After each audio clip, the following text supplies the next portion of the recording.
फ़ज़ाइल नमाज बिस्मिल्लाहिर्रहमानिर्रहीम। अबू बकर ज़ुरैर रहमतुल्लाह अलैह कहते हैं कि मेरे पास एक नौजवान ग़ुलाम रहता था, दिन भर रोज़ा रखता था और रात भर तहज्जुद पढ़ता। एक दिन वो मेरे पास आया और बयान किया कि मैं इत्तेफाक से आज रात सो गया था।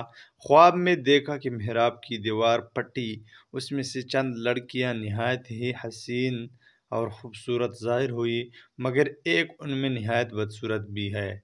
मैंने उनसे पूछा, तुम कौन हो और ये बदसूरत कौन है? वो कहने लगी कि हम तेरी गुज़श्ता रातें हैं और ये तेरी आज की रात है। एक बुज़ुर्ग रहमतुल्लाह अलैह कहते हैं कि मुझे एक रात ऐसी गहरी नींद आई कि आँख न खुली।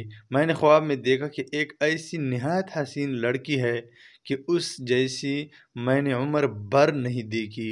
उसमें से ऐसी तेज़ खुशबू महक रही थी कि मैंने वैसी खुशबू भी कभी नहीं सूंघी। उसने मुझे एक कागज़ का पर्चा दिया जिसमें 3 शायर लिखे हुए थे।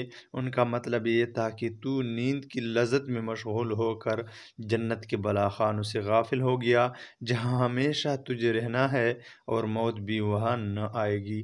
अपनी नींद से उठ, सोने से तहज्जुद में कुरान पढ़ना बहुत बेहतर है। कहते हैं इसके बाद से जब मुझे नींद आती है और ये अशार याद आते हैं तो नींद बिल्कुल उड़ जाती है। वाखिर दावाना अनिल हम्दुलिल्लाहि रब्बिल आलमीन।